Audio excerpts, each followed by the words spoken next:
Sitting in Washington in the summer, Jose Mourinho cut a more modest figure than usual.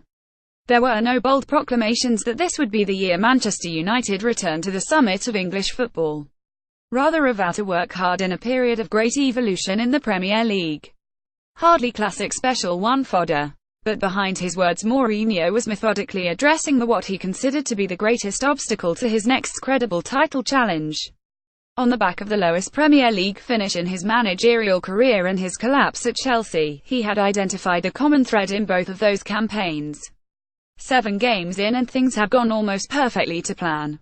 While the fixture list appeared to hand United a dream start for Mourinho, it immediately saw him confront what has become his Achilles heel. In his eyes, these opening weeks will have spoken volumes of his side's title credentials. Quite apart from the challenge of the Big Five, it was the growing power of the middle tier in the English top flight that Mourinho targeted during his summer planning. In the age of the latest TV rights deal, there has been a new threat to the established elite. And Mourinho has felt it more keenly than most. The current £8.6 billion deal struck for Premier League rights kicked in ahead of his first season in charge at Old Trafford. Mourinho identified the biggest obstacle to United's title challenge in the summer, the effects of it and the promise of such riches were being felt earlier than that. The newfound wealth has coincided with Mourinho's worst period in league terms managing on these shores.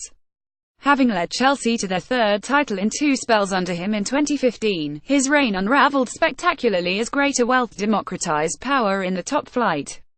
In his final months at Stamford Bridge, he watched as his side lost 7 times against teams that had finished 7th or below in his previous title-winning campaign.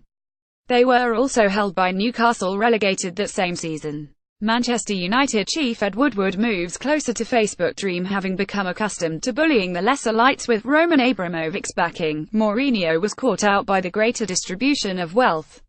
Likewise in his first season at United, when a title challenge was undermined by dropped points against Watford, Burnley, West Ham, Stoke, Hull, Bournemouth, West Brom, Swansea and Southampton.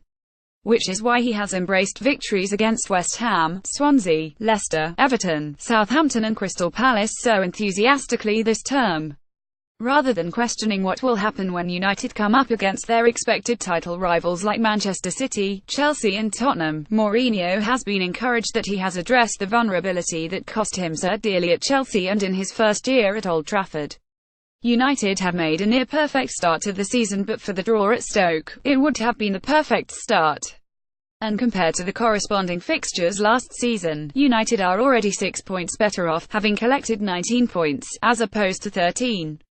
Should they continue that ratio, they would be looking at a 101-point season.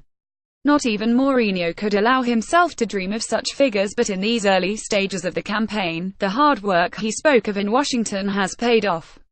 Get all the latest Manchester United news first with our new app. Download it here, now.